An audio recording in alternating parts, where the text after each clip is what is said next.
I see you, Okay. and I see the Q&A, and Okay. I see the chat as well. So Awesome. we'll get started. Okay. So again, guys, thank you so much for joining us. We're gonna have more people trickling in. I'll repeat it throughout the presentation. Is if you have any questions, use the Q&A tab at the bottom. Throw your questions in there so we can see them, and I'll facilitate them to Richard. Richard, thank you so much for this workshop. We were joking earlier. It's been a year in the making. I've been a follower of your work for some time. And when I found out that we had a chance to do events with you, I'm like, yes.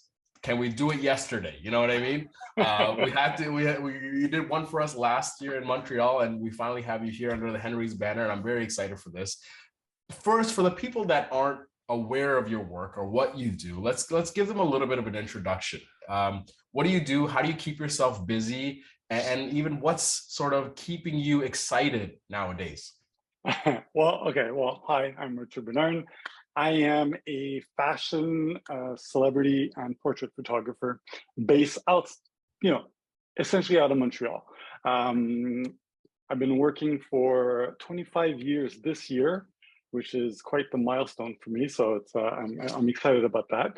And yeah, like I really love what I do. I am enthusiastic about what I do. I still am after 25 years. I mean, I had that reflection. I'm like, hey, I've been doing this for a while. Do I want to change it up? And I'm always finding ways to change it up, obviously. But I've got a lot of interesting projects in the works, and I can't wait to share them with you guys. Quarter century. Congratulations to you. More life to you. And Thank you. I think that really speaks to sort of the journey itself. I think that's inspirational. I think we'll touch upon it over the next 45 minutes. But let's get into the slideshow. This is going to be very conversational, so I apologize in advance when I interrupt you with my questions. No, but um, go ahead. I mean, that's the yeah, perfect. yeah, Yeah, we'll do it. Okay, yeah. wait. So let me share the screen again. Hold on. Perfect.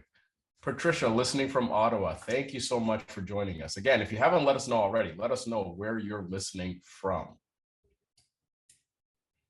All right. So I've opened up the. Okay. Hi, Patricia. All right. So here we are. Are you guys seeing this? You're seeing Yeah, the slideshow. All right. Awesome. So that's me. A little blurb about me.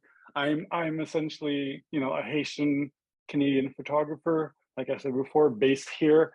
I travel the world. I work a lot in the States, in New York, in LA, in Europe, and I mean South Asia, the Middle East. So I travel extensively for my work, but I'm a proud Canadian and live here. So that's that's the short of it. yeah. All right. So look, I it's always hard to put together a presentation of images, especially like I said before. I've been shooting for 25 years. I There's so much work that I enjoy personally for reasons that are personal to me. And I mean, regardless of how long ago I shot them or how recent or what it was for, there's always a little personal attachment to work, and there's always a little anecdote. So I'm starting with this one. This one was it's part of a series I did back, I'd say almost 15, 18 years ago. I did a collaboration with Balenciaga, and it's for an exhibit. It's probably it's not my first exhibit, but it's one of my biggest exhibits that traveled the world. It's called 1972. And yes, again, if you know my work, I love film. Like, actually, to backtrack a bit, I got into photography because of my love for film and cinema. Mhm. Back when I was starting out, this was like early '90s, pre-internet, pre-digital, pre all that stuff. I had a lot of friends of mine that were studying in film school, and we'd get together and we drink coffee and smoke cigarettes all day and talk about film and talk about ideas and concepts and whatnot. And they were in film. I wasn't in film school, but they were, and they would never do these films, right? And it would blow my mind how can you guys? I always compare it to, um, you know, you're dating your high school sweetheart, but you can't kiss her. You know what I mean? It's like it's having you know what I mean? It's a great analogy. It's like there was this sense of unaccomplishment, you know. So I'd already dabbled in photography in high school and you know a bit everywhere. And so I was like, hey, you know what? Let me take this and like and you know I assisted. You know whatever.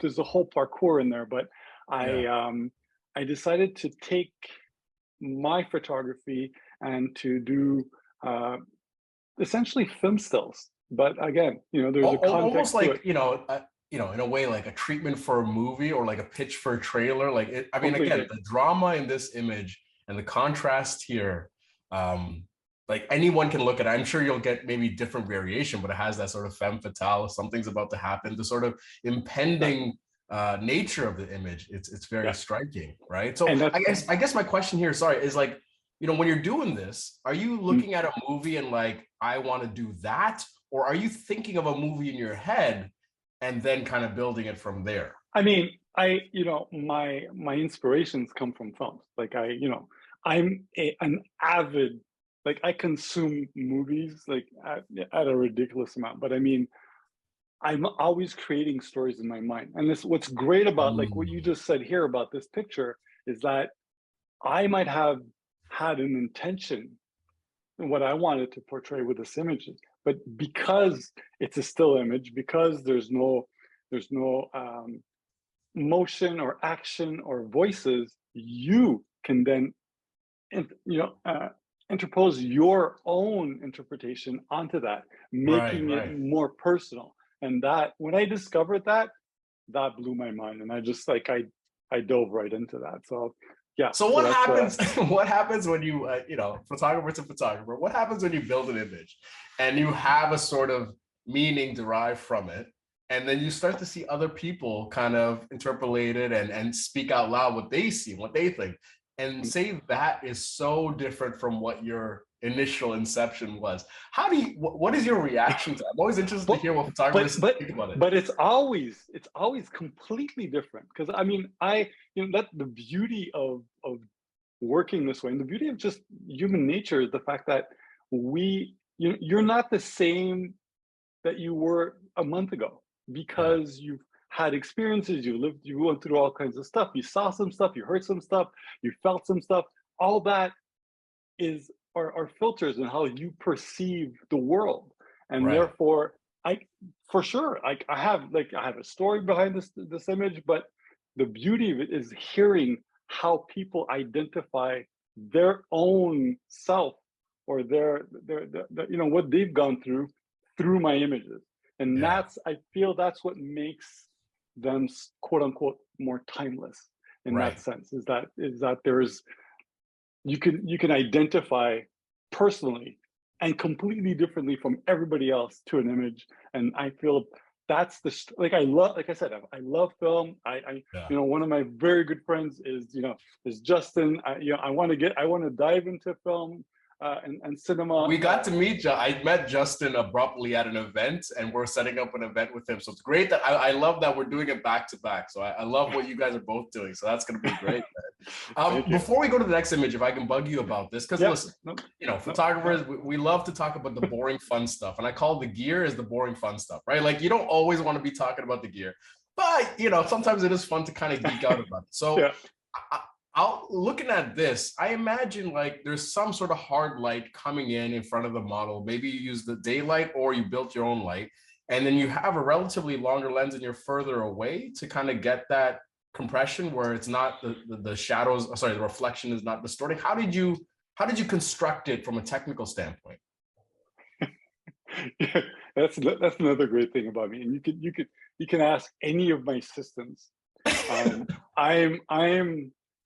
am completely like serendipitous in the way I work. Like I go with the flow.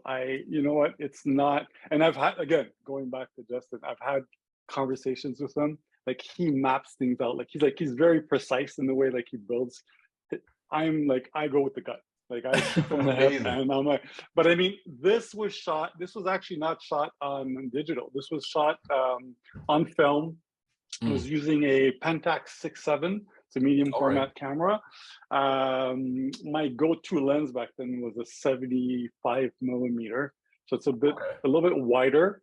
And lighting wise, no. I mean, what I saw the reflection again, and these things always happen.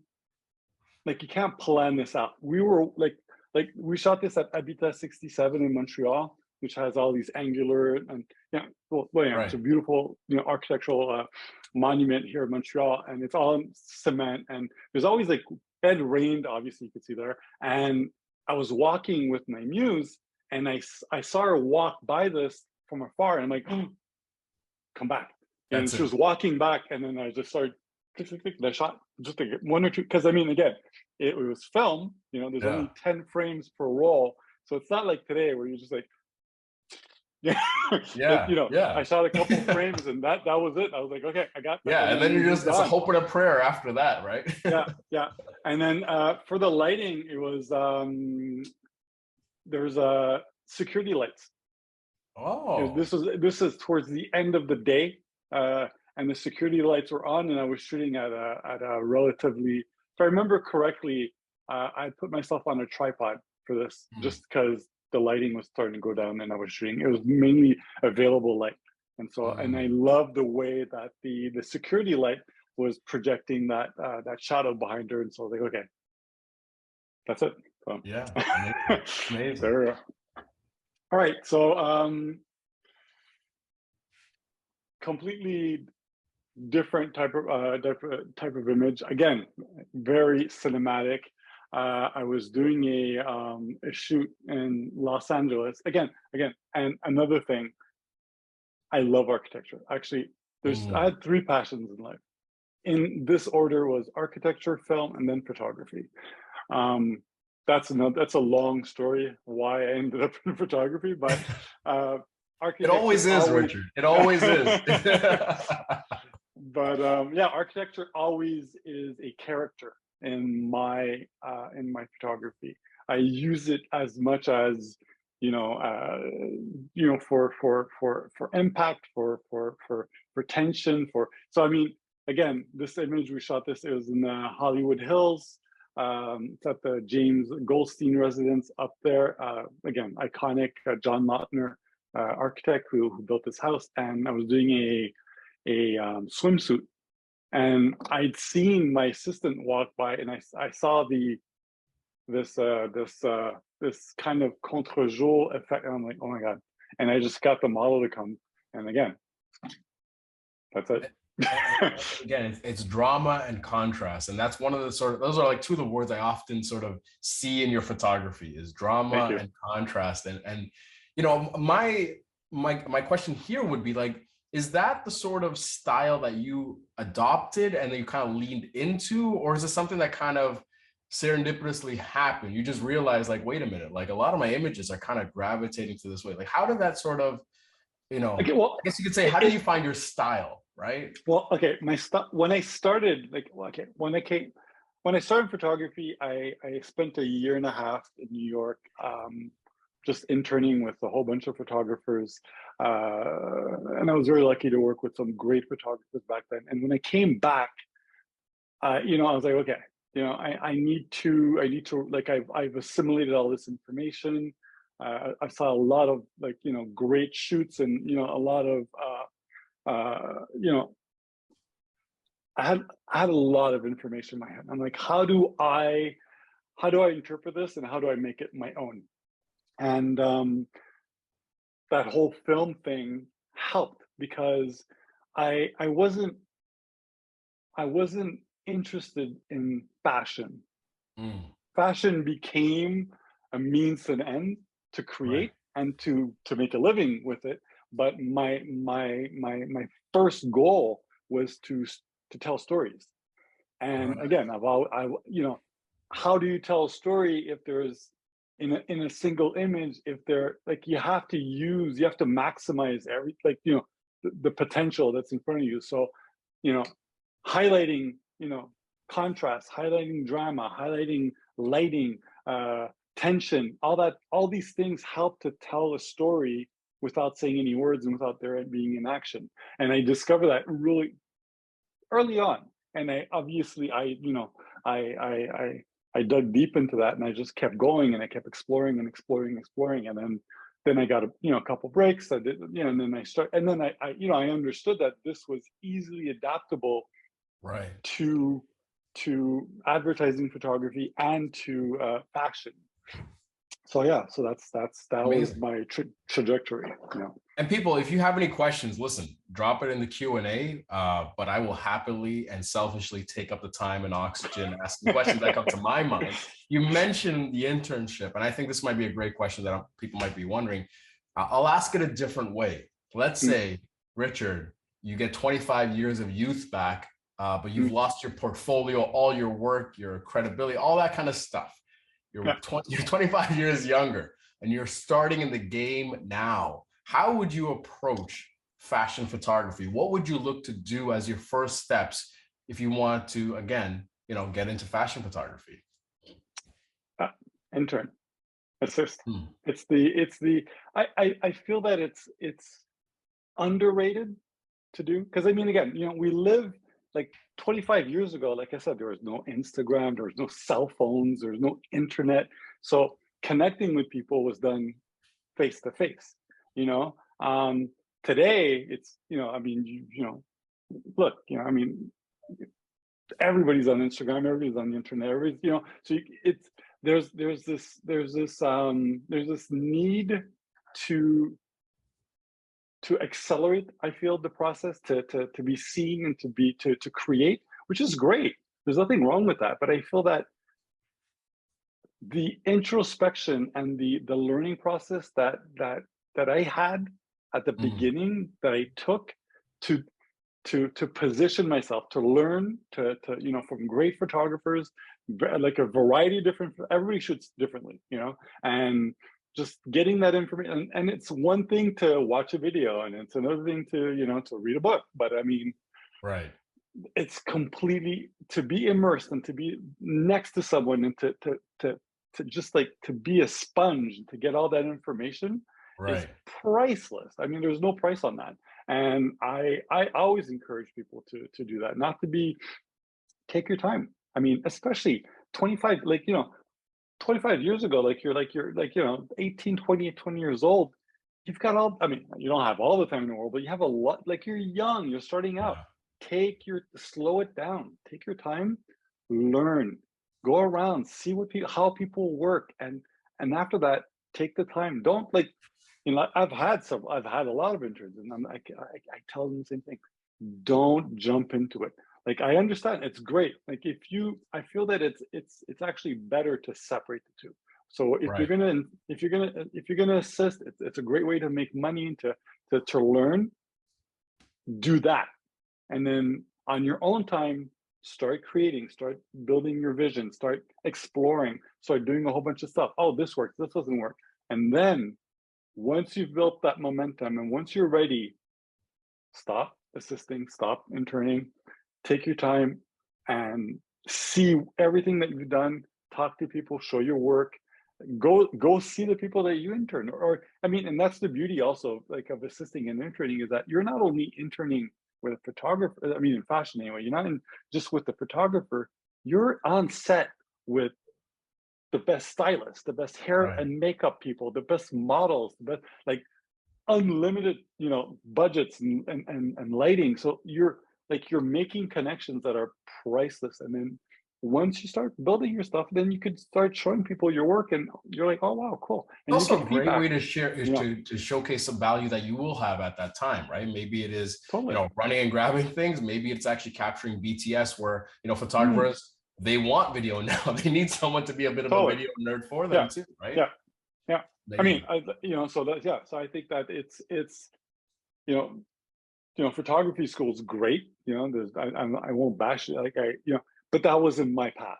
I went to photography school for 2 weeks, dropped out, went to New York, and I interned and assisted, and that's where I learned. And then after that, I spent 2 years just creating, and not getting work and trying to get paid work, creating.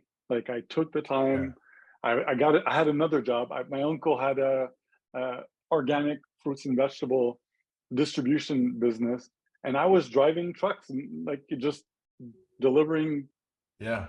you know. So, but I mean, that's where I made my money. But on like It's the 3 or 4 days a balance, week, right? Like I feel it's the like balance. Yeah, creators, yeah, creators yeah, now that it is that journey where you're kind of doing three, four things at the same time as you transition into that dream lifestyle, that dream work, that one yeah, thing that you can do, with most of your yeah, time. yeah. Tell us about this picture here. I love this image, but I want you to talk about it first. I am look, I love, like I said before, I do fashion, celebrity, and portraiture. Portraiture is to me, wow. Like I'd gone away from it for several years and I came back to it maybe 5 or 6 years ago. And it's like, if you've been on a fashion set, there's like, a gazillion people running around, 3, 4 assistants, models, hair, Mhm, makeup, mhm. lighting. There's a lot of people, art directors, clients, and that's why photographers have assistants. Is that you can delegate them to them to start building the lighting and doing the setups, and then you can interact with everybody on set to like a film director to have that cohesive unity to create a singular image. What's great about portraiture is that it's that one-on-one. It's that Right. connecting without the artifice of anything. All these people around, it's just like a one-on-one connection. And this is she's one of my. This is V, one of my muses.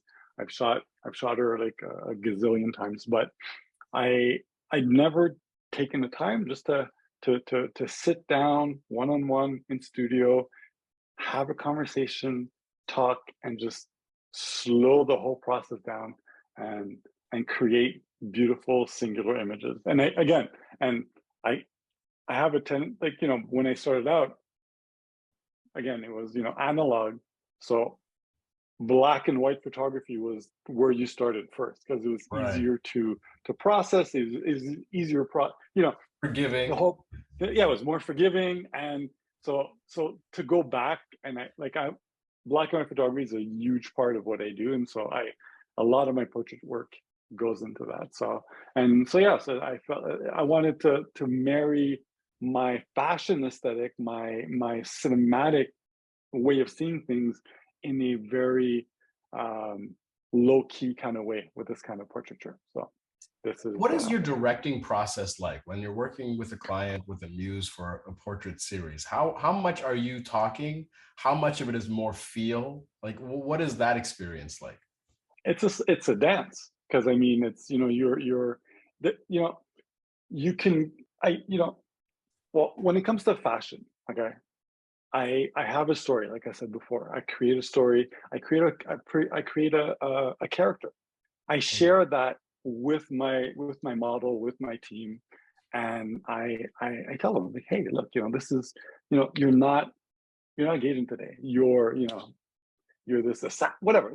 I give them a role, and then Yeah, we yeah, yeah. talk about it, and I take the time to discuss that before so that they can really soak it in. Because I mean, again, in film, you're you're working. You have a lot of preparation before. You have a script. There's background. There's like we don't have the luxury of that on a photo shoot. It's like a lot of times you meet people the morning of, so Yeah. I try to take a lot of time to spend with my subjects, and I feel that having that human connection, talking with them, guiding them before having a camera, because I mean the thing about photography is that once you have a camera in front of your face, it makes a break between you and your subject. So I feel that you have to build a connection before, so that having that camera in front of you Yeah. doesn't impede the process, Right, right. but during the shoot, obviously, we talk, and sometimes, and the beauty with these the new cameras, like I'm a Canon ambassador. I love Canon, and I'm shooting with the R5. Is that with the screen, the flip down screen, I can literally take the camera away from my face and just look down and shoot and Yeah, talk. yeah. And that's helped in so many different ways. But I mean, yeah, I think it's a creator, and it's a song and dance. I mean, you're talking, you're discussing, they do stuff, and again, I give them the liberty to explore, and I'm still shooting because you never know. Like, you know, Yeah. okay, this might be great, and the serendipity of not having a a completely fixed idea of what the final image is going to be allows for a lot of wiggle room for creation and for Yeah. things to arrive to they could have never planned. And that is, again, that whole sharing process, not only with like, well, I mean, obviously in a portrait like this is one-on-one, but when you're working with a big team, like I have the fashion editors and the art directors and the clients, and everybody's giving me feedback, and like you take it in, and like it's all this information that like that's filtered through, obviously through myself, and then goes through the camera, and that I project. And so yeah, it takes it, I mean, it takes a village, and you know, but I mean, it's not just me. Like I'm not just like, you know, there's no minutia of you know, placement. It is a dance, and a Yeah. dance, it takes two people to dance, you know. So there has to have, you have to have that communication with your And before we subject. go to the next image, I got a question here from Luthful. You mentioned your inspiration was from movies. Would you mind elaborating? As in, which is the proper way? Reproducing or taking inspiration from an established photographer, or to come up with fresh ideas, concept, and story? How does that guide someone in terms of entering the industry? Look, I feel all all roads lead to Rome. So yes, like I'll take for example, one of my favorite movies is Blade Runner. What I loved about it was the tone, the feel, the colors, the darkness. Like, Mm, do I need to reproduce exactly, you know, the exact image?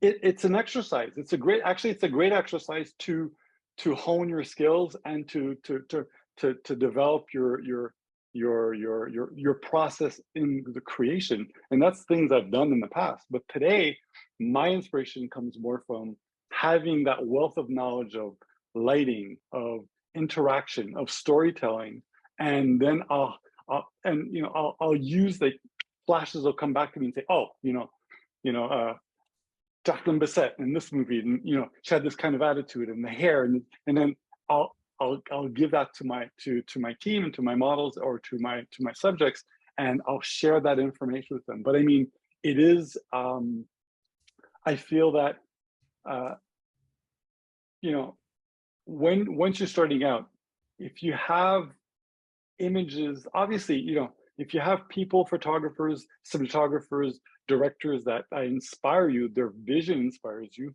sure, it's a great way to develop your own style eventually. But I mean, copying is not, you know, I mean, is not how can I say this? Yeah, essentially, I feel that if you let yourself be inspired by work, and mhm. then take that information, take those visuals and interpret it, and find ways to like to integrate like elements of it into your creative process, great. Almost like To ingredients in the kitchen, right? You're pulling all these little totally, things, and sometimes certain ingredients might overpower the not overpower, but contribute more to the dish in a way, totally, right? totally. So Yeah. yeah, so I mean, but I mean, it's a great, for me, it's always been a source of inspiration. So, and I mean, it's not just necessarily reproducing a still from, you know, a James Bond movie, or from, you know, like a science fiction movie or Dune or what, like, yeah, these are all, but I mean, it's having these visuals and these tones and these the emotions that they evoke in me, and then I have a wealth of knowledge, and just, oh, I'll Yeah. glean a couple of things from here and there, and find a way to integrate that into my work. So Amazing. Amazing. yeah. Wait, let's see. Next image. So this is a more fashion, you know, image. I love, again, like you said before, drama, contrast, movement. Yeah. You know, again, well, you know, on the technical side, I when I started in photography years ago, I was dirt poor. So and one of my mentors always told me back then, is like, if you can master one light, be Mm, it the sun or just one, then you know you're good. It's like all the rest is it's it's cherries and pudding or whatever on the cake. So I took that to heart. So I always played with like just trying to find a way to keep it simple, stupid, kiss, and Yeah. to sublime an image or an environment with very little. So this was shot with just a simple flash, you know. Yeah. But again, and this was actually during the day. But in controlling that and knowing how to manipulate your exposure and your lighting and all that stuff, it gives it that a nighttime feel to it. Yeah. So yeah. And a question here, I mean, it's kind of relates to a little bit everything from Ralph. How much time do you take with your team to convey the message of your vision? Because I imagine going into this, you're planning, okay, I want to make it look like nighttime.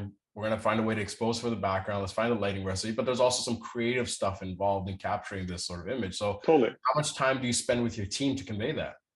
Well, I mean, prior to a shoot, especially when it comes to like a fashion shoot or whatever, I always create mood boards because I mean, people are visual. They're Mhm. that you could say anything you want, but when you show and like they always say like an image is worth 1,000 words, right? So I create mood boards of it could be captures from films or for lighting and for this and for textures and for this kind. Oh, I love this kind of environment or this kind of clothing, and I'm looking for this and that. And so in putting together a mood board, a storyboard for my team, they have a visual idea of what I'm trying to create. And then you take it from there, and then you because that's a singular vision. But I mean, as soon as you start, you have a team, you have all, like you said, all these different spices that come into the mix and sauces, Yeah. and they come in and it comes to play. So it obviously evolves. As soon as you start involving more than yourself into the creative process, there's going to be an evolution to that. So yeah, so mood, like again, if you can create a mood board of what you want to create, and like I like this type of makeup, like And I the imagine, references. and this is a little bit of an extension of Ralph's question, but I imagine you're doing the same thing for even portraits to some degree. You're still ideating, building a little bit of something creative to kind of drive the portrait session, or are those kind of like completely spontaneous and serendipitous? Well, portrait sessions, what it's about my subject, right? So Mm, I try to make it about them, but to sublime who is in front of me, and right. not to bring a reference that like, because I mean, again, often it's in studio, so I don't have the benefit of we're shooting on a beach in Jamaica, or so it's about taking them and subliming them and having that communication with them, and then taking all that and creating that tension and the environment, and that again, black and white helps enormously with that, because I mean, you can create, there's a lot of shadows and light, and so yeah. But I Amazing. mean, sure, yeah, yeah. And look, before we go, I mean, we can go to the next image, and I can keep asking these questions if you don't mind. Go ahead. You started on film, and it reminded me of Ralph Gibson, a really renowned photographer, fine art, portrait, all that kind of stuff. And one of the things he said candidly is that his creativity, his vision, it moves faster than the darkroom. So he doesn't even shoot film anymore, doesn't care for it. He's fully digital. Have you gone that route? Are you fully digital, or do you still find time based on the project needs to go between film and digital? I am fully digital, Mm, completely. I say this all the time. Cameras to me are a tool, a mm, means to expressing what I see in my mind, or what's in front of me. And I do it the same. And having had the benefit of spent years processing black and white and color film, being in the dark room, doing my prints, I use that same process now in a digital format. Um, to go backwards, like the beauty of what people, a lot of, and it's a younger generation that didn't have access to that, and I yeah. understand that they want to explore it. I I I did it for 15, almost 15 years, and I don't. My process is the same, and there are images here like that were shot on film, and others that are shot on digital, and you can't tell the difference. So it's a tool, and Yeah. I agree with them. I don't have time to go spend hours in the dark room. I don't have a dark room, so you have to find a dark room, and then Yeah. the chemicals. No. I mean, everything that I could do everything that I used to do in the dark room. I could do it, and I get the same results. So it's a tool, and it's you'll sign your name the same way whether you're using a Bic or you're using a Mont Blanc. Mm. It's you that's creating. It's not the camera that's Richard doing coming in with bars, coming in with bars for this workshop. I love that. I love that. Yeah, and again, I think film is an interesting medium, and I don't really subscribe to that. I only do it this way or that way. I think it really just comes back to what keeps you creating. And the one thing for me I found with film is that it was interesting to learn photography as a means of education. Yes. I found that I kind of went the film route, and I just kind of like left it where it was, and I went back to digital. But going through the film route helped me understand photography Completely. and the mechanics a bit more. And I think that's sort of where, photographers like yourself that have come up and experienced all these mediums, it's like you cut your teeth on film, you kind of get humbled by film. And now when the technology is now caught up, you're flying, right? Yeah, totally. But I feel that today, I think it's important if you're gonna shoot film, do the whole process. Yeah, Buy yeah. your film, process the film yourself, go Yes. to the lab, do your contact sheet, learn how to do your printing, black and white and color, and it like sinking your teeth into the whole process makes you appreciate that creative process. I mean, for me, just shooting is just 50%. Well, it might as well be digital at that point. And this is where, I might get into a little argument with people, but it's like, look, if you're going to shoot it, give it to someone else that's in charge of the color. Then you get a digital scan back, and then you grade it. Like, what's the whole? What's the point? You're missing So, out. totally. Right? Yeah. If that's what you're going to do, then just shoot it on digital. There's no point. Yeah, that could be our entire conversation. That's just bashing film stereotypes. But let's talk about this portrait. Tell us a little bit about the story of this portrait here. This was a portrait I did for Nouveau magazine. It's a recording artist called Clarel. Beautiful, sultry voice, amazing man. And again, like what I love, the magazine saw my portrait work, and they're like, oh my God, like this is like, can we have something like this? Can we do something like this? And we had done a whole series for them.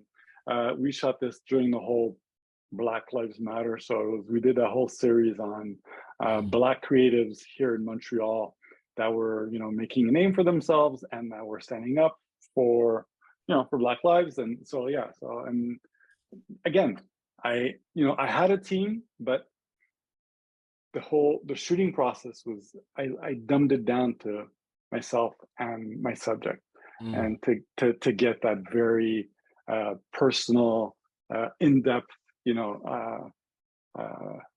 connection with them. So that's why I love this portrait. Again, same principle. This was a muse, a friend of mine who she does a lot of fashion, but again, she's a model, but she does a lot of work that's not this dramatic. And I love and contrast to me is not just in the technical aspect. I love contrasting the fact that there's strength in her pose and in the light that's hitting her, and the drama with the hair and the makeup, and the fact that she just has a jacket and heels on, but there's a softness to it. So that all, like, there's so many different elements that are contrasting in that makes it the strength of the image. And that's it's something I like to explore. And again, this is something that I try to see with every subject. There's something that's different, in every person. One thing I appreciate just about that previous image is that you're comfortable, and at least from where I'm doing, to possibly even clip the blacks or even get really close to clipping the blacks. Like you get really Totally. comfortable with that. And one of the things we notice, especially with younger photographers starting out, is like, no, I got to have all the information there. Otherwise it's not good. But this here, it kind of showcases that, you know, let the creativity drive the story a little bit and kind of don't be afraid to kind of break the rules. Yeah. No, because I mean, again, like this was shot digitally. I have all the information. Like it's all there. I choose not to highlight that because that's what the whole black that's enveloping her, and that's just like her jacket. You're losing the jacket, you're losing the chair, you're losing part of her into that darkness, and then there's the highlights that are just she has like she's a redhead, she has really white skin, and I gave her like some depth. So that contrast to that, that's again, I mean, if you have all the information in your blacks, you're losing that sultry, that you know, that softness, that you know, that velvety aspect to the image. So so no, the rules that the beauty about photography is like you learn the basics and then break all the rules. There are no rules. Got a question here from Sean from Montreal. Can you talk a bit about what you do for post-production? Do you edit all your own images? How did you develop your editing style with digital?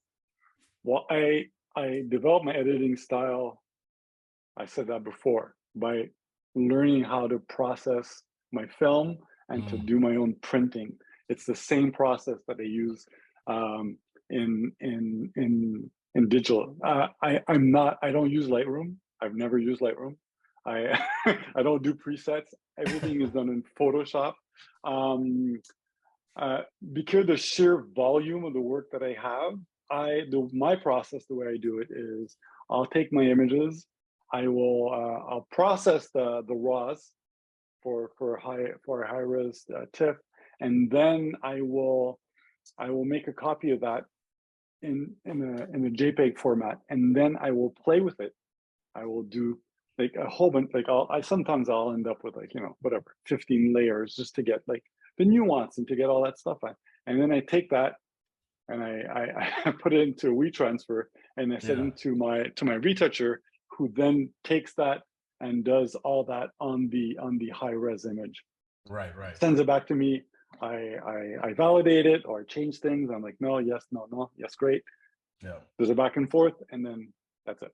Yeah, very much in the industry right now, right? Where, I mean, retouchers are almost unsung heroes because they're doing a lot of the heavy lifting and they give you the time back, right? You're directing, you're essentially a director at that point, and you can focus on the next thing, right? I can do it like a lot, like, and actually, well, you had to do it. Here's the thing that people shouldn't forget. At one point in your journey, you were doing it, but then, you know, 3 hours retouching an image, if you can reclaim that and get, you know, get behind the camera. Because there's only a certain amount of hours in the day. So yeah, but like on my personal work, I'll do it myself.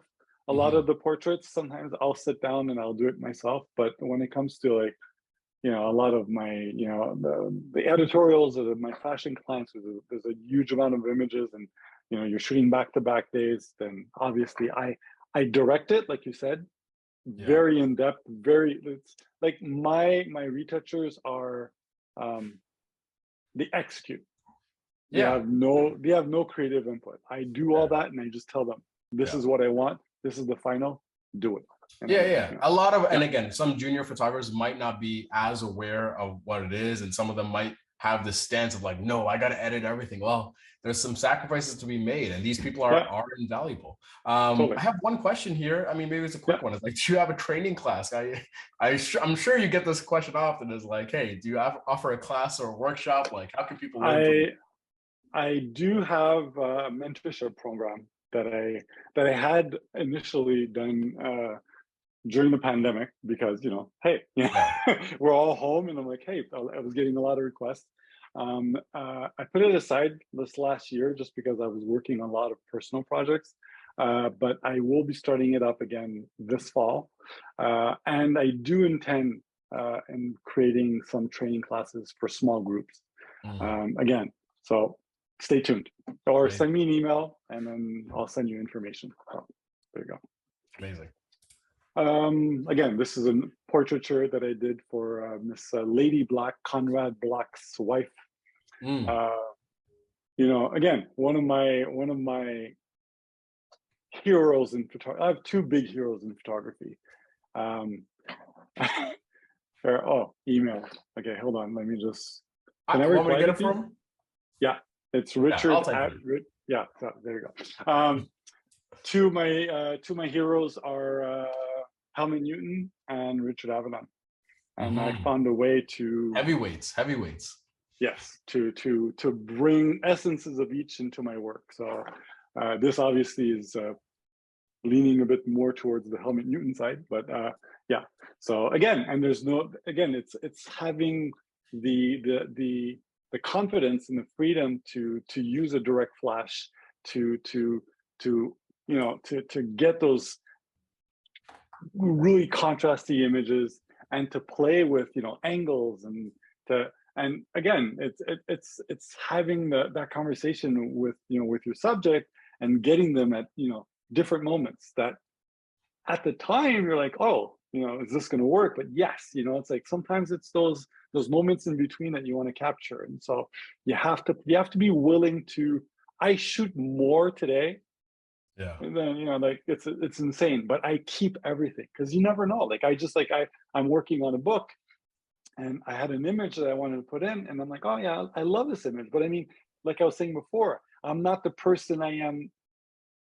I'm different today than the person I was when I shot that image like Yeah. 5 years Yeah. ago. So I went back into my archives, went in, and I'm like, okay, this image is great, but I'm like, oh my, ah, and that I saw another image that back then didn't speak to me, but today speaks more, and I pulled it Right. out. So, and I've had this conversation with a lot of young photographers and interns and assistants. Do not throw away any images. Buy hard drives. Buy like if I have in archives, I have like nearly 90 terabytes worth of Yeah. and that Just and buy storage. Storage is cheap. yeah, Just buy it. store it. Just buy it, store it. You never know. You can go back and yeah. So yeah. So there you go. Oh, see, this is remember that first picture I told we Yeah. saw with the so this is another image from that exhibit, and that like you can see more of the Habitat 67. So again, I love playing with highlighting the architecture, playing with those highlights and shadows, playing with Yeah. Yeah. tension.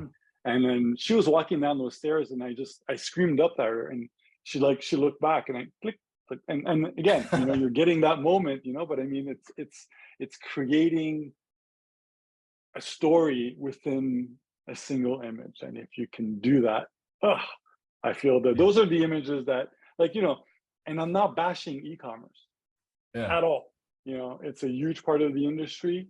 I don't do e-commerce. Yeah. I'm not probably. I am way too expensive for people to do e-commerce. But I feel that e-commerce is it's informative. That's Mhm. it.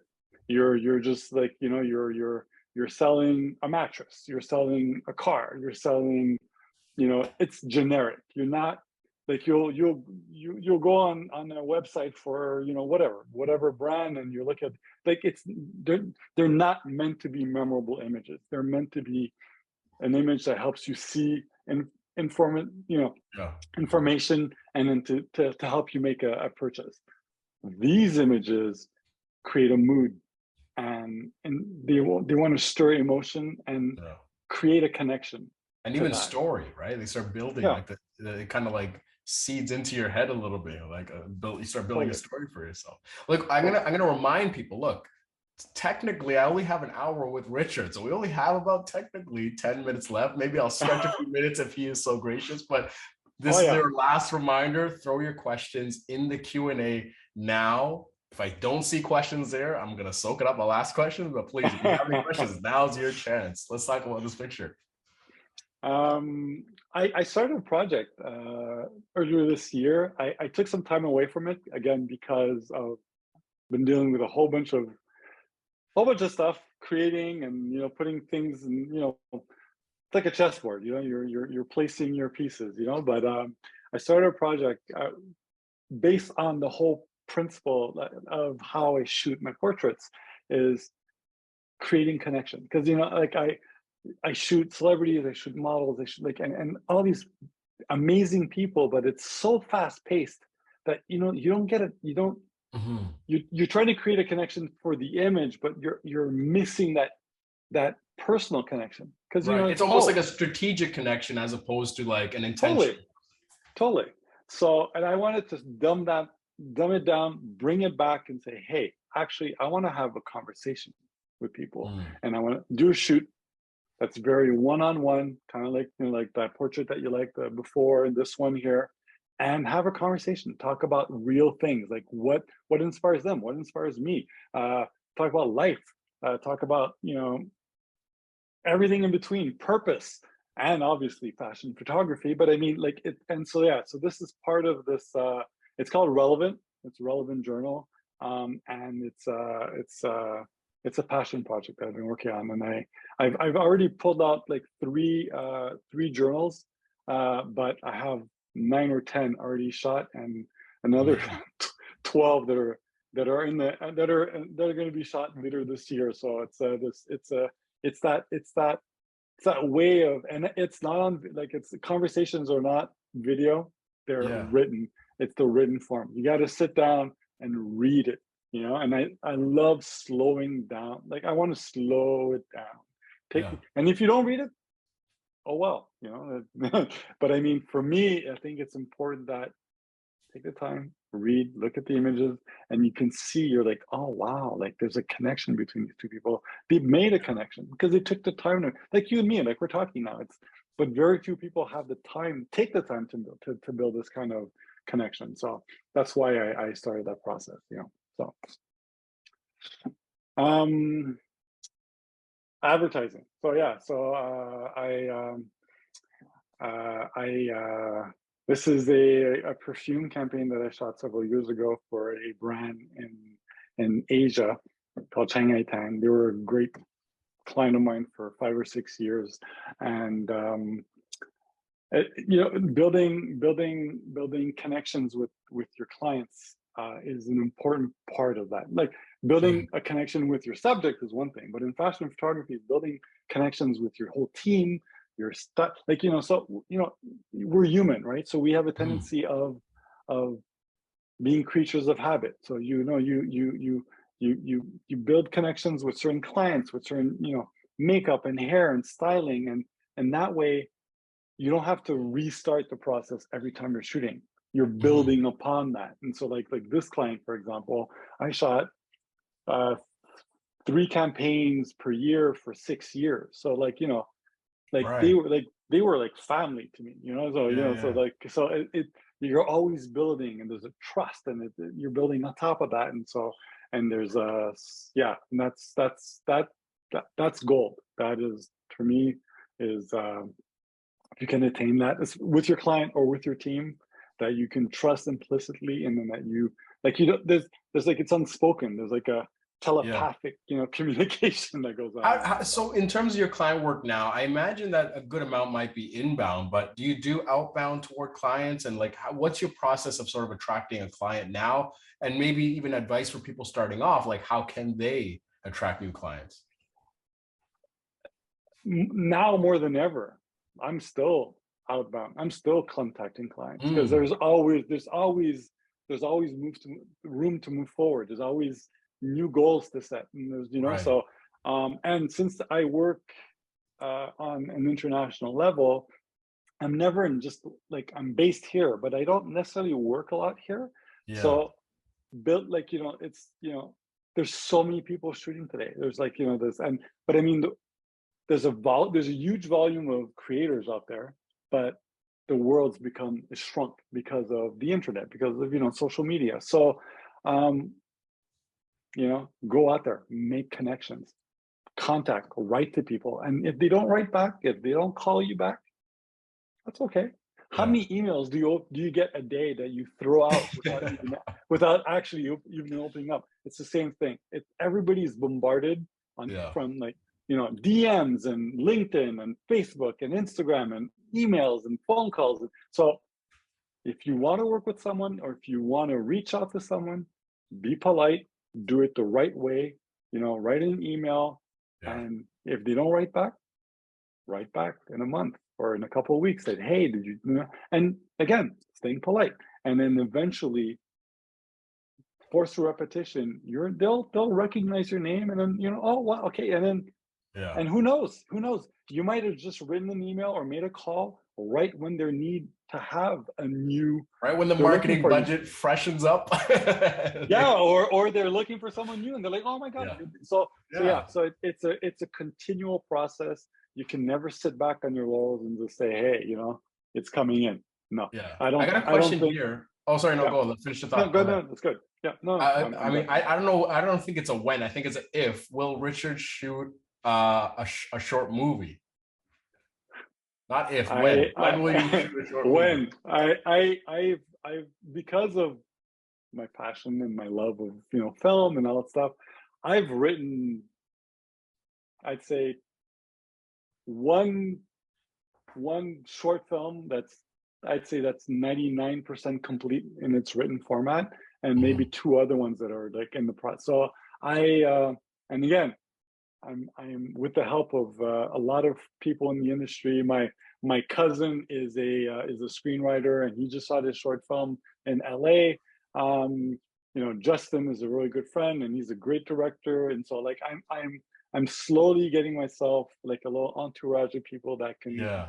that will help me. And it's one of my goals in the next year or so to bite the bullet and to do that. So Amazing. William from Socality said, thank you. See you around. I have a question here, and I wanted to save it for the end. It's a bit of a yeah, recency bias. Over the yeah, weekend, Toronto Caribbean Festival happened, Caravana unofficially, Grand Parade.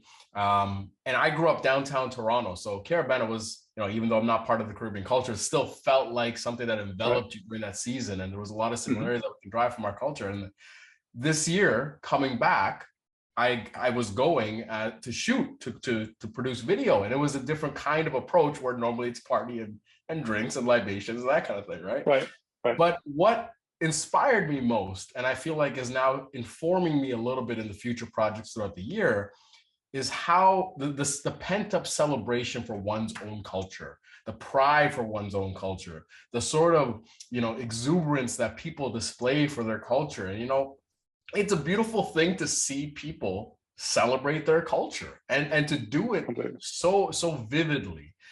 Your Haitian background, I'm just sort of curious, like, how does your culture inform you as a creator? It's a good question. Thank you. It's actually it's very mitigating because having worked in an industry for, like I said, 20, 25 years, yeah, this hasn't always been the case. This is relatively new, right? Mm, So that combat, I had a struggle of trying to, I'm working in a very, I won't hide it. I'm not gonna it was a very whitewashed industry for the longest of times. yeah. And so myself being a black man in the industry was a struggle. And then having to ask, I felt like I was asking permission to, hey, can we shoot, Mm, you know, can we shoot someone that's black? Like, oh, but we did that a couple of months ago or a year ago. And I'm like, and I was like, but what? That's not a, but I mean, I'm ecstatic now that diversity, that word has come, and it means so much to so many different cultures and so many different people. And I was raised like, look, my parents, my parents live in a small town here in Quebec. I went to a small English high school in a French province. mm, We were all, it was an international school, so we were basically like, it was a small group of like 30 or 35 people in my class in high school, and from all nationalities. And so I was raised with that kind of vision where, my mm, best friends were Hungarian and Chinese and, Portuguese and, Haitian and Nigerian mm. and white. And so I didn't, so I was raised like that. So I've seen, my mind's eye is, I see the world in that international aspect.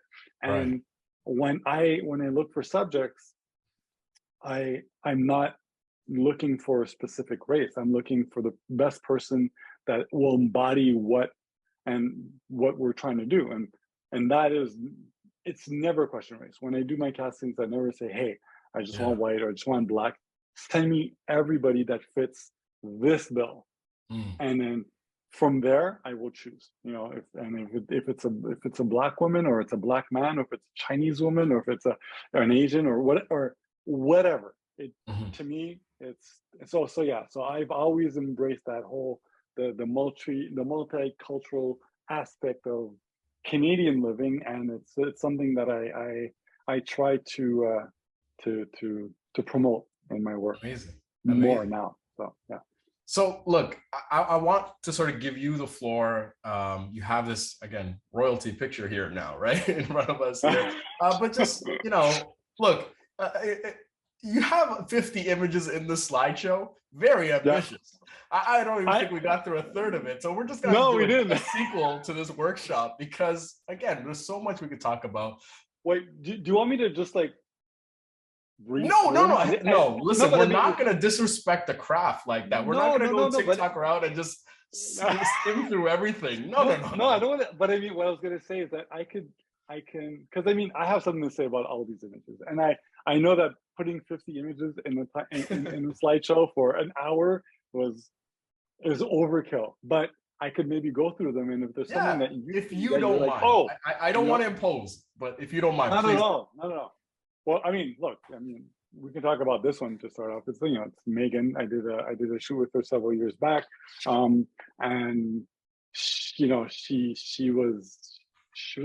really interesting to shoot. She was really cool. It was a weird shoot because it was for an advertising client, and there's some friction on set, but the resulting images are strong, and you know Mm.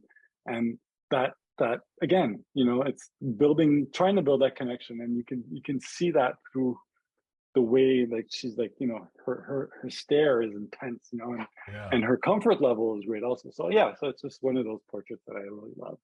um uh, there you go, cinema. yeah, Drama. that's it. It's it's again, and this again, great, this was really cool, is we shot this in a tennis court at 2 o'clock in the afternoon. Wow. So just to give, like, it's, you can do pretty much anything in photography if you let your imagination run with it, so Hmm. Hmm. so yeah, it's like a, couture dress on a lawn chair. It's like a piece of shit lawn chair, and on a tennis court in the middle of the afternoon. So there you go. So again, Love it. a recent portrait I did of a collaborator, someone that I work with for an NFT, the whole NFT Art Basel network. Hmm. She's the president of that network, and I was commissioned to do a portrait of her. And again, you know, playing that duality with, the painting that's staring at her and she's staring at me, and again playing with that whole sensuality of the, again, I love Yeah, playing with I that. mean, that's the first thing I noticed. And again, looking through these images, guys, rule of thirds, like it's not gospel. You can push the boundaries. You can again just to sell a Yeah, vision, to sell a story a bit, right? totally, totally. Oh wow. Um, this is an image I shot for actually, these guys are like DJs, and Oh they're the what? ones driving. They're the ones driving the car. They want to be anonymous, and Mm, I created this whole, like, again, that whole Blade Runner kind of feel yeah, to it, and I love Asian culture. It's like something like you know, I grew up just consuming, like, like kung fu, and like, yeah, mangas and anime, and all that stuff. So, and I've always had a fascination with the geisha.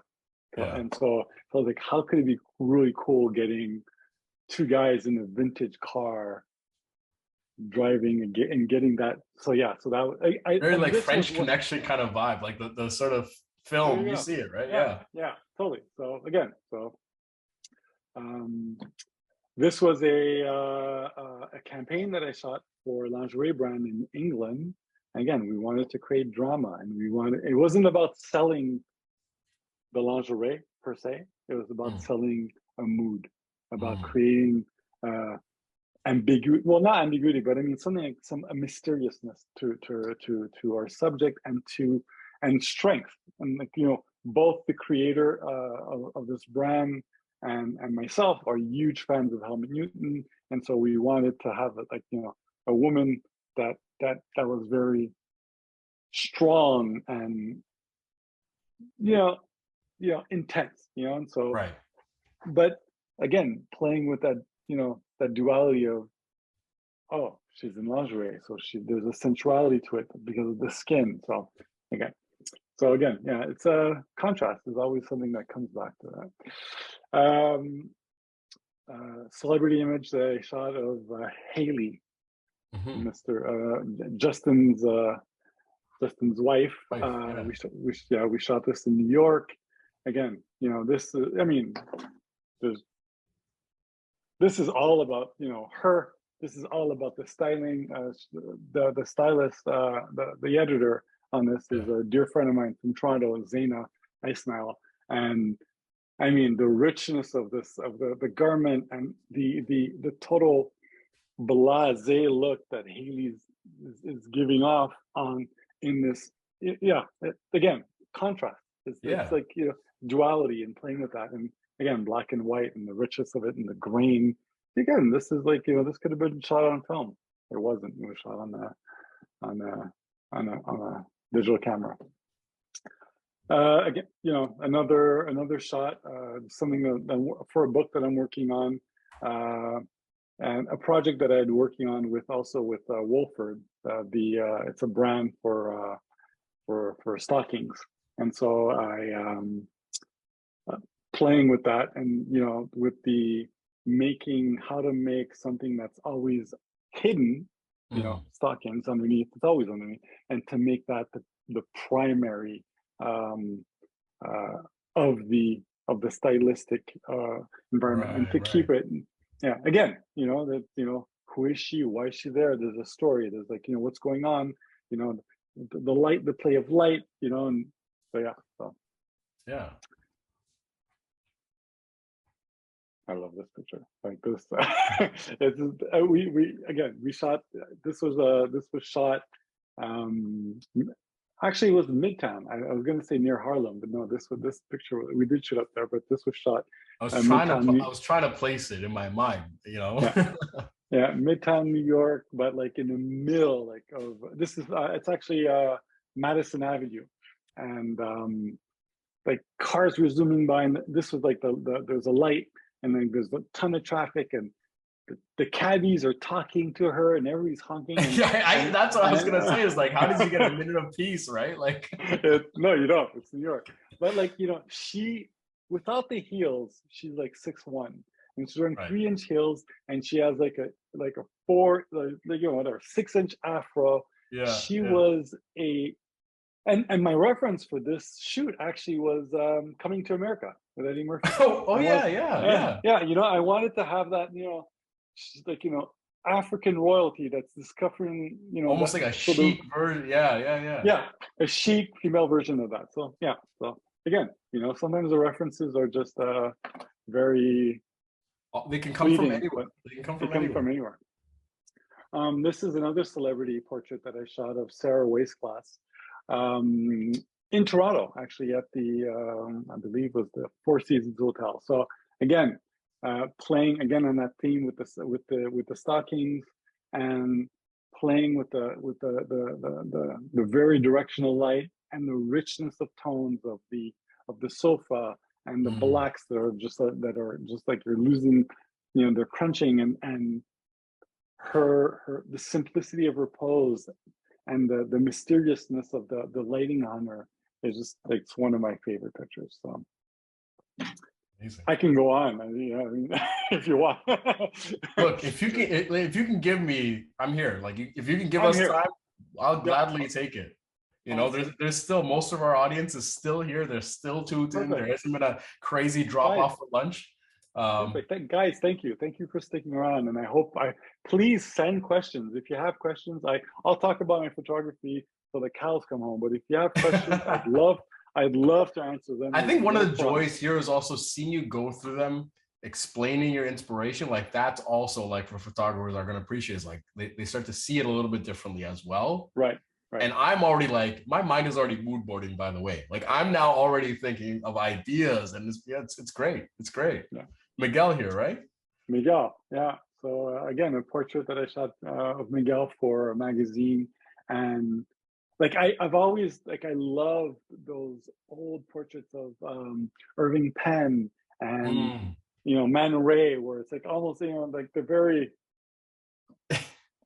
yeah and profile mugshot kind of profile, and again the lighting and then he's like again everything works, the hair, the styling, and he's magnificent, and he feels magnificent, and you can feel that with the image. And again, this was like easy peasy, like daylight and a bit of flash off on the side just to give a little kick, and that's it. So like I even appreciate, like, I don't know how much of it is conscious and unconscious, because sometimes I'll take a photograph, things will happen, I'm like, I wasn't even thinking about it, and that happened, so great. So but I'm just looking at like the separation of the lips, the way the light just catches the bottom of his upper lip, like those little, it kind of just gives it a little bit more of that oomph. You know what I mean? That's totally. As if there was all shadow, it kind of loses a little bit of the magic, right? You lose it. Yeah. And that's why I put the light off, just to get like, because just to get a little kick and highlight, and to detach him from the background. Because I mean, it was mainly lit from a huge bank of windows on the right. But I just wanted to like a little So there. This is another one of my this looks like a still from like a French or Italian drama kind of, you know what I mean? It just has that old school vibe. This is a client of mine in Toronto, actually, called Frescar Designs. They do evening wear. What's great about this client is that it's fun because we have a lot, like a day it's intense. So basically a day of shooting involves the morning, you're setting up. We're doing 3 campaign shots, which are image shots. They're like, your hero shots that to sell the mood, to put on the website, to do banners, to do whatnot. And then once we've done that, we tear down that set, we build up a new set on studio, and then we shoot the lookbook, which is very high end because the lighting is always very glamorous and stuff. But we're rolling through this shoot, and it's intense. But what's great about it is that I'm surrounded by like the cream of the cream. It's like so I always it's something that I've educated, and I don't want to say educate, because I'm not educating, but that I've communicated to my client that to do this, to accomplish this, is that you need to have the best people, including your models. Like, and it's worth getting models that understand the complexity of what needs to be done and what I'm trying to portray, especially in the campaigns. Because I mean, when you normally you can do a campaign shoot, which is the whole day, and you're doing 10 or 12 shots. Now we're doing 3. I mean, these 3 hero shots that are going to work, that are going to be outstanding, that they're going to be using for 6 months. So this is one of those shoots that we shot for their fall winter campaign. I think it was a year ago, and this I shot this with an HMI. I wanted to have that very cinematic. I mean, it's definitely delivered, right? Just So it's and then we brought in some elements and the textured background, and you could still see the tripod, not the tripod, but the stand in the back. And I love the texture of the backdrop, right? I imagine it's a canvas backdrop of some kind, or totally. So it's one of the shots that I love. A portrait shot full whip in the sun, noonday sun. But I love that. I love shooting in the sun, and I love getting those rich skin tones. And some of the worst advice propagated by photographers, especially in the 2000s, was never shoot at harsh light, avoid high noon, all that. The worst advice. It's like, why? Like, for me, I and guys, take this as like, if you want to write this down, as a photographer, especially if you're doing commercial work, be it advertising, fashion, or even if you're doing a portrait, which is, you know, someone's paying you to get their portrait taken, you are a problem solver. So that's it. You're there to solve problems. And you have to get the shot.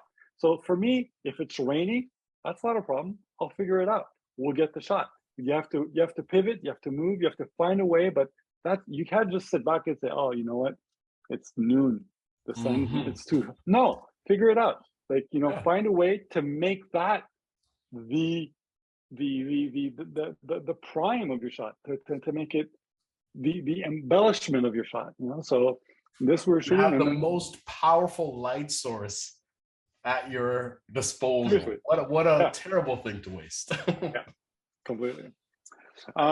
This was a campaign that I shot in the south of France in Nice for a menswear line called Smalto a couple of years back, and it was funny because like they do, like, as you can see, they do custom suits, tuxedos, the very high end, and they'd always worked, you know, like very structured in studio with the shirt and the bow and the whole thing. And then I told them, I was like, guys, you know, I said,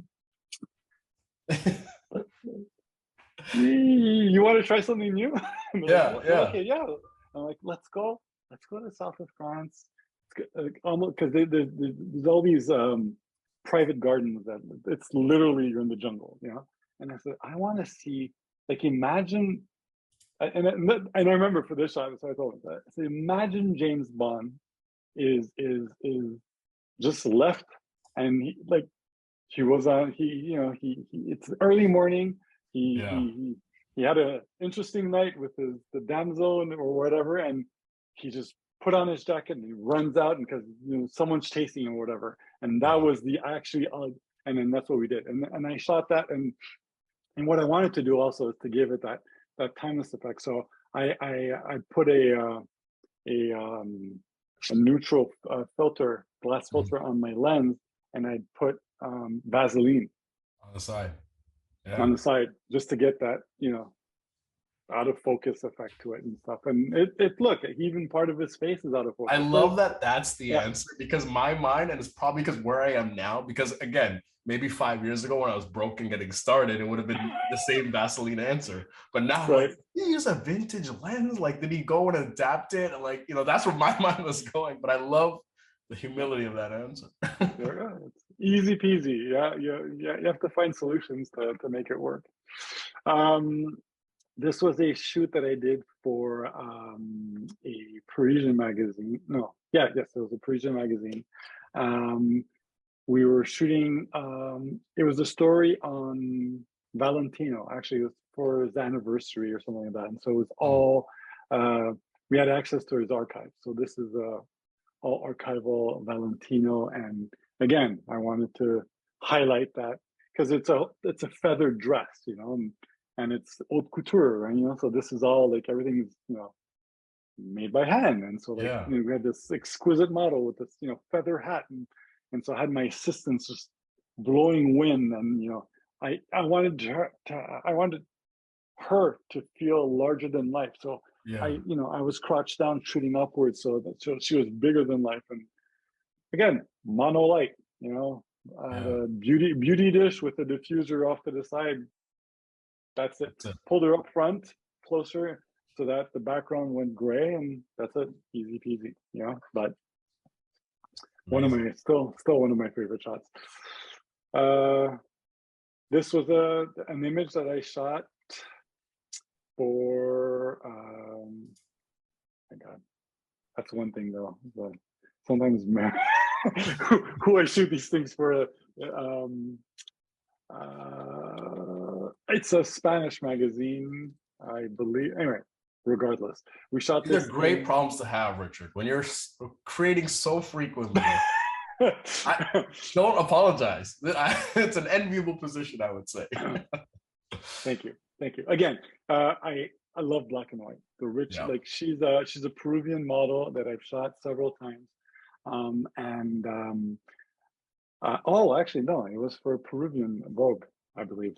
So yeah, and then the richness of her skin, the texture, and the yeah, I don't know. There's like Mhm, mhm. there's a beauty and a simplicity to it that I love. That it's something that I try to keep doing perpetually. This was a shoot that we did in Guadeloupe for for another magazine, which was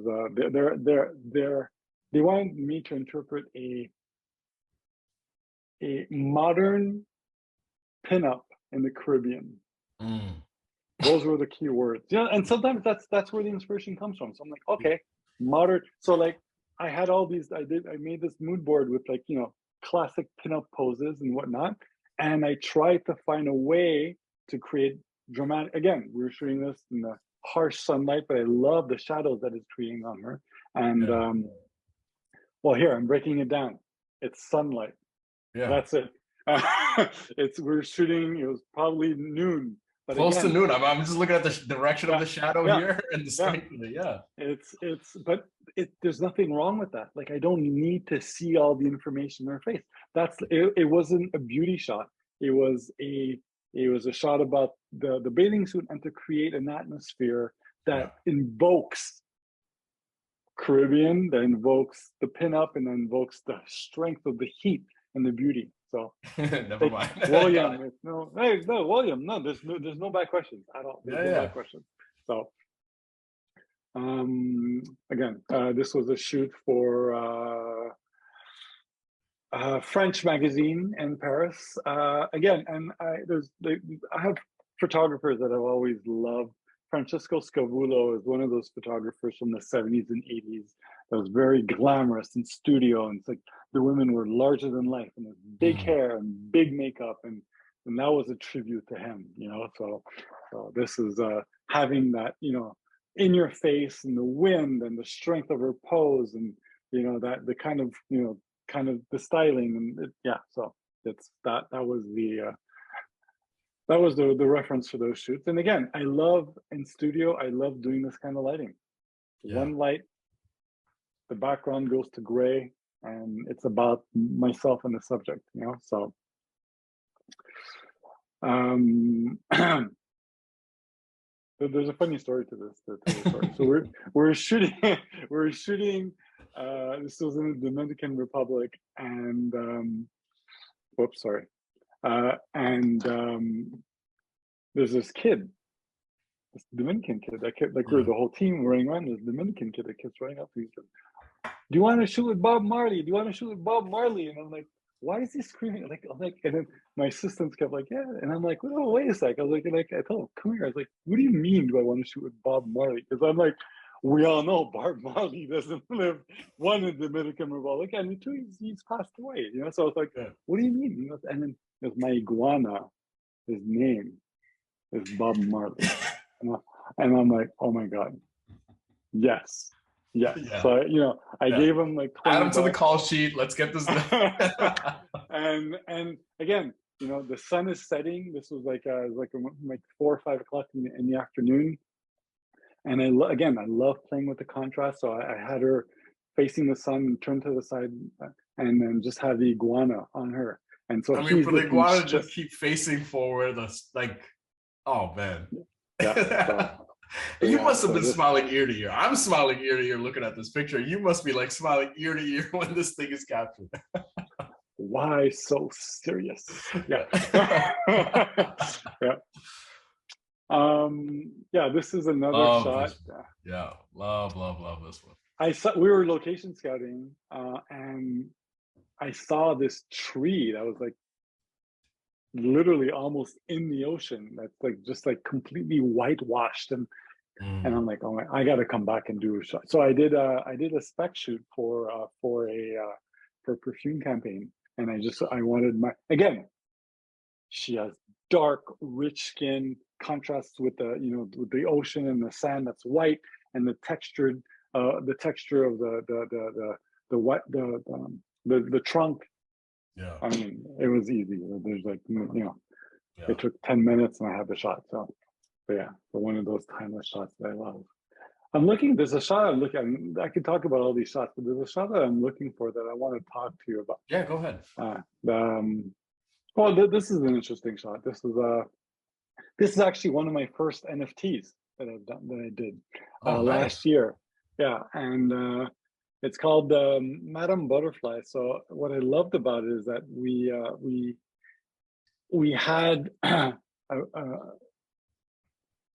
pieces of the garment, or this unique piece that we found a way to plaster on her face, and it's as if she's screaming to get out of it, but it's as if my inspiration was a bit alien. How, Yeah.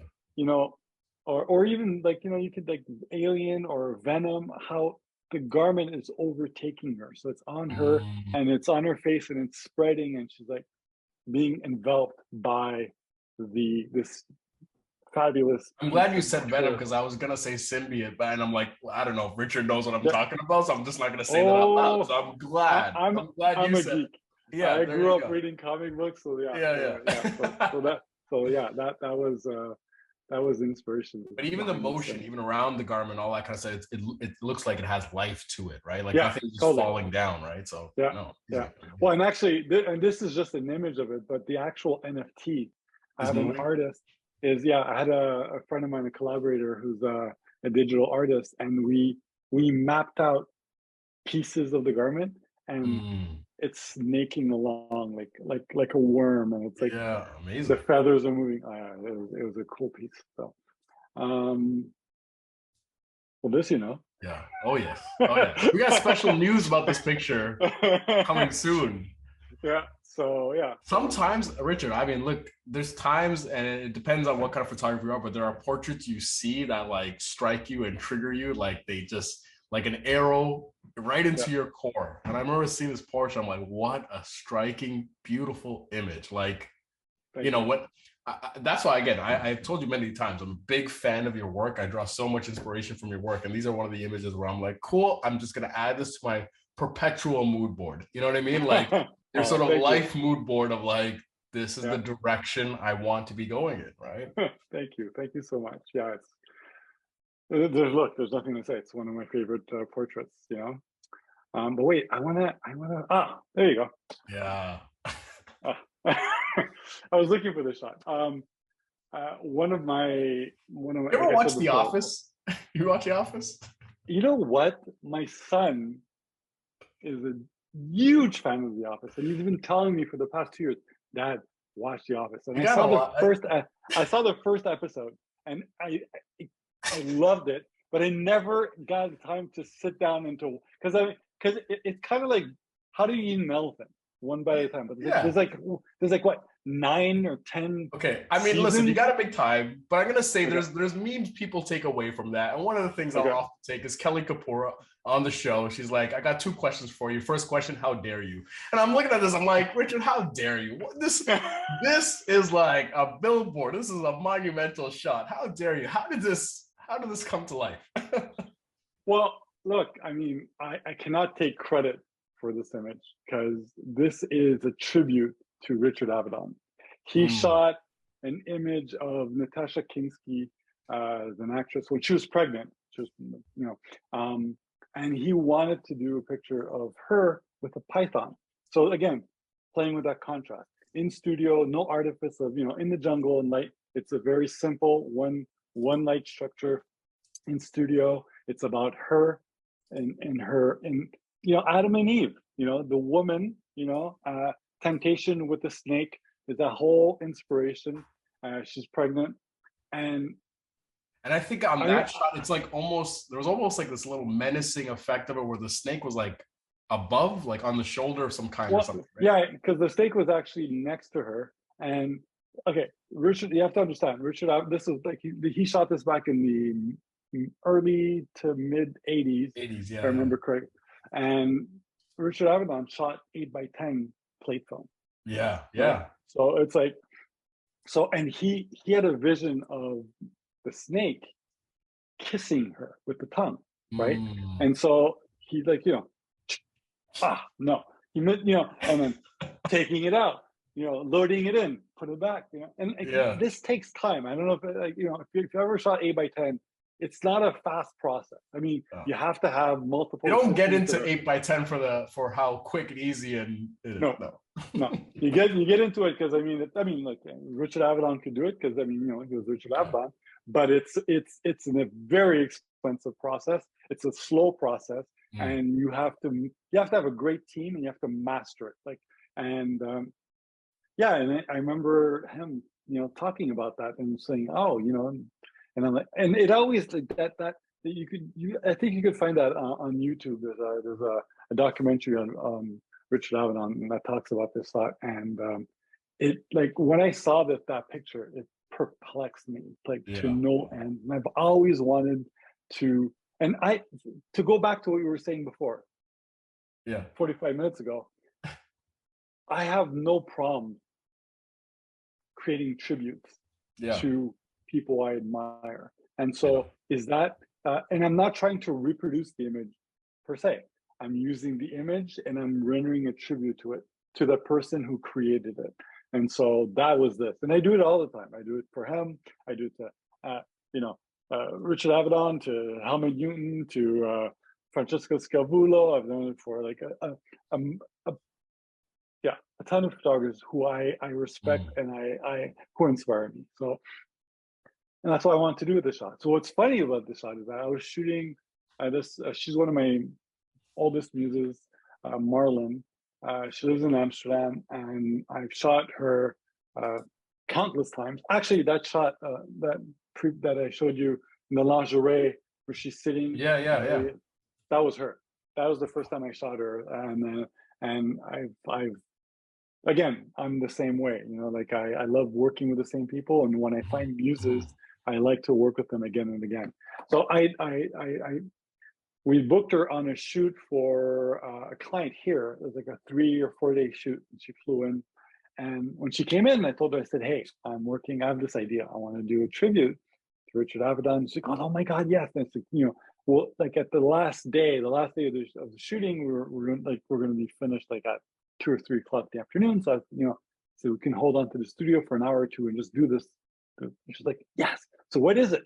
And I showed it to her, and she goes, Rich, I'll do anything. Spiders, cheetahs, but not snakes. I can't, like Indiana Jones. Why snakes? Why does it have to be snakes? Because I can't do snakes because I have a mortal fear of snakes. And this is a python.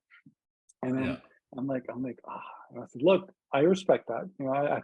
I just think that you would be the perfect person to do this shot with. But I'm like, again, I said, I will do the shot one day. If it's not with you, I'll find somebody else. I just thought that you were the right one. But look, I said, just look, don't say yes, don't say no, think about it. And so it over 3 days, two, three days. The seed is planted. It was planted. And then the night before the last day, we're having dinner with the clients, and she looked at me and she goes, you know what, Rich? We've worked so much together, and every shot that you've done is like always, like, I love them and they're iconic. And I have a feeling that if I don't do this, I will regret this for the rest of my life. So she goes, let's do it. I'm like, yes. So I called the Wrangler, and at the end of the shoot, he came in with this python, and luckily, it's all these circumstances that come into play, because you can't just shoot with a python any old day, right? These they have to be available. Their agent has to make sure they're available, and most importantly, they have to be in their digestive period phase.